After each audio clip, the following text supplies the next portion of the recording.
ಬಸವನಹಳ್ಳಿ ತಾಲೂಕಿನ ವೆಂಕಟಗಿರಿ ಗ್ರಾಮ ಪಂಚಾಯಿತಿ ವ್ಯಾಪ್ತಿಯ ವಿವಿಧ ಹಳ್ಳಿಗಳ ರೈತಾಪಿ ವರ್ಗದ ಸರ್ವೆ ನಂಬರ್ಗಳ ಜಮೀನುಗಳಲ್ಲಿ ಬೃಹತ್ ರೈಲ್ವೆ ಟರ್ಮಿನಲ್ ನಿಲ್ದಾಣ ಮತ್ತು ಸರ್ಕ್ಯುಲರ್ ರೈಲ್ವೆ ಲೈನ್ ಯೋಜನೆಯನ್ನು ಕೇಂದ್ರ ಸರ್ಕಾರ ಕೂಡಲೇ ಕೈಬಿಡಬೇಕೆಂದು ಕರ್ನಾಟಕ ರಾಜ್ಯ ರೈತ ಸಂಘ ಹಾಗೂ ಹಸಿರು ಸೇನೆ ಸಂಘಟನೆ ಒತ್ತಾಯಿಸಿದೆ. ಬಸವನಹಳ್ಳಿ ತಾಲೂಕಿನ ಜಿಲ್ಲಾ ಪಂಚಾಯಿತಿ ಕಚೇರಿಯಲ್ಲಿ ಪ್ರಭಾರ ಜಿಲ್ಲಾಧಿಕಾರಿ ಹಾಗೂ ಜಿಲ್ಲಾ panchayat CEO doctor K N Anuradha ಅವರಿಗೆ ಮನವಿ ಪತ್ರವನ್ನು ಸಲ್ಲಿಸಿ ಸಂಘಟನೆಯ ರಾಜ್ಯ ಯುವ ಘಟಕದ ಅಧ್ಯಕ್ಷ ಡಾಕ್ಟರ್ ವಿನೋದ್ ಕುಮಾರ್ ಗೌಡ ಮಾತನಾಡಿ, ಹಾರೋಹಳ್ಳಿಯಲ್ಲಿ ಬುಲ್ಲಳ್ಳಿ, ವೆಂಕಟಗಿರಿ ಕೋಟೆ, ತಟ್ಟಮಾಚನಹಳ್ಳಿ, ಇರಿಗೇನಹಳ್ಳಿ, ಜಿ ಹೊಸೂರು ಗ್ರಾಮಗಳ ಸರ್ವೆ ನಂಬರ್ಗಳಲ್ಲಿ ರೈಲ್ವೆ ಟರ್ಮಿನಲ್ ನಿಲ್ದಾಣ ನಿರ್ಮಿಸಲು 1000 ಎಕರೆ ವ್ಯಾಪ್ತಿಯ ಸ್ವಾಧೀನ ಬಗ್ಗೆ ವರದಿಗಳಲ್ಲಿ ತಿಳಿದು ಬಂದಿರುವುದರಿಂದ ಈ ಭಾಗದಲ್ಲಿ ಸಾಕಷ್ಟು ರೈತರು ಹೈನುಗಾರಿಕೆ ಮತ್ತು ಕೃಷಿಯನ್ನು ಅವಲಂಬಿತರಾಗಿದ್ದಾರೆ. ಇಂತಹ ಸಮೃದ್ಧವಾಗಿರುವ ರೈತರ ಭೂಮಿಯನ್ನು ಸ್ವಾಧೀನಪಡಿಸಿಕೊಂಡು ರೈಲ್ವೆ ಲೈನ್ ಮಾಡಲು ಹೊರಟ ಕೇಂದ್ರ ಸರ್ಕಾರವು ಕೂಡಲೇ ಈ ನಿರ್ಧಾರವನ್ನು ಕೈಬಿಡಬೇಕು. ಇಲ್ಲವಾದರೆ ಉಗ್ರ ಹೋರಾಟಗಳನ್ನು ರೈತರು ಹಮ್ಮಿಕೊಳ್ಳಲಾಗುತ್ತದೆ ಎಂದು ಹೇಳಿದರು.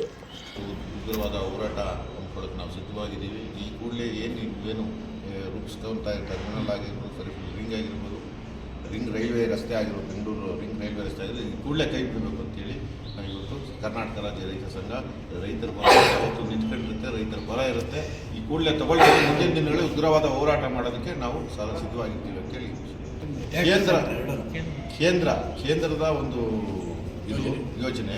ಇದಕ್ಕೆ ಸ್ಟೇಟ್ ಸರ್ಕಾರ ಕೂಡ ಇದಕ್ಕೆ ಅನುಮತಿ ಕೊಡಬೇಕಾಗಿರೋದು, ಸ್ಟೇಟ್ ಸರ್ಕಾರ ಕೂಡ ಅನುಮತಿ ಕೊಡಬೇಕಾಗ್ತದೆ. ಫಿಸಿಬಿಲಿಟೀಸ್ ಇದೆಯಾ, ಇಲ್ಲಿ ಏನಾಗ್ತಾ ಇದೆ, ಯಾವ ರೀತಿ ಜಮೀನಿದೆ, ಯಾವ ರೀತಿ ಅನುಕೂಲಗಳಾಗ್ತದೆ ಅನ್ನೋದು ಸರ್ಕಾರ ಕೊಡಬೇಕಾಗಿ ಫಿಸಿಬಿಲಿಟಿ ಕೊಡಬೇಕಾಗಿರೋದು ರಾಜ್ಯ ಸರ್ಕಾರ. ಅಲ್ಲೆಲ್ಲ ಏನಿದೆ, ದ್ರಾಕ್ಷಿ, ದಾಳಿಂಬೆ, ಸಪೋಟ, ಈ ಕೆಲವೆಲ್ಲ ಸುಮಾರು ಫಾರೆಸ್ಟ್ ಡಿಸೀಸು, ಕೆಲವೆಲ್ಲ ಯಾವುದು ಜಾಕ್ ಫ್ರೂಟು, ಏನೇಳಿ ರಫ್ತು ಇವು ಏನು ಇವತ್ತು ರಫ್ತು ಅಂದರೆ ಇವತ್ತು ಥ್ರೂಔಟ್ ಇಂಡಿಯಾ ಹೋಗ್ತಾ ಇದೆ. ಮತ್ತು ವಿದೇಶಕ್ಕೆ ದುಬೈ ಮತ್ತು ಈ ಮಲೇಷಿಯಾ, ಈ ಮತ್ತು ಥೈಲ್ಯಾಂಡು, ಇಲ್ಲೆಲ್ಲ ಎಕ್ಸ್ಪೋರ್ಟ್ ಆಗ್ತಾ ಇದೆ ಇವತ್ತಿನ.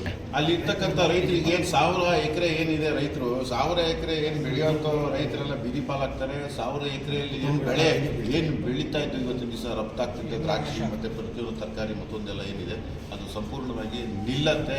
ಇದೇ ರೀತಿ 1000 ಎಕರೆ ಈ ಭಾಗದಲ್ಲಿ, ಮತ್ತು ಇನ್ನೂ ಈ ಕಡೆ ಈ ಥರ ಯೋಜನೆಗಳಲ್ಲಿ 1000, 2000 ಎಕರೆ, KDBಯಲ್ಲಿ ಒಂದು 4000, 5000 ಎಕರೆ, ಮತ್ತು ಇನ್ನೊಂದು ಯಾವುದೋ ಪ್ರಾಜೆಕ್ಟಿಗೆ 5000, 6000 ಎಕರೆ ತಗೊಂಡು ಹೋಗ್ತೀರ. ನಾಳೆ ದಿವಸ ಹಿಟ್ಟು ಹಾಕೋನು ಮತ್ತು ಜನಕ್ಕೆ ಊಟ ಹಾಕೋನು ನೀವೇ ಕಿತ್ಕೊಂಡು ನಿಮ್ಮ ಬಾಯಿಗೆ ನೀವೇ ಮಣ್ಣು. ಇದೇ ಸಂದರ್ಭದಲ್ಲಿ ಸಂಘಟನೆಯ ರಾಜ್ಯ ಕಾರ್ಯದರ್ಶಿ ಕಡತಮಲೆ BG ನಂಜುಂಡಪ್ಪ, ವೆಂಕಟಗಿರಿ ಗ್ರಾಮ ಪಂಚಾಯಿತಿ ಮುಖಂಡ ರಾಜಗೋಪಾಲ್, ಚಿಕ್ಕಬಳ್ಳಾಪುರ ಜಿಲ್ಲೆ ಪ್ರಕಾಶ್, ಆನಂದ್, ಮಂಜುನಾಥ್, ಬಾಬು, ಜಗನ್ನಾಥ್, ರೈತರು ಮತ್ತಿತರರು ಇದ್ದರು.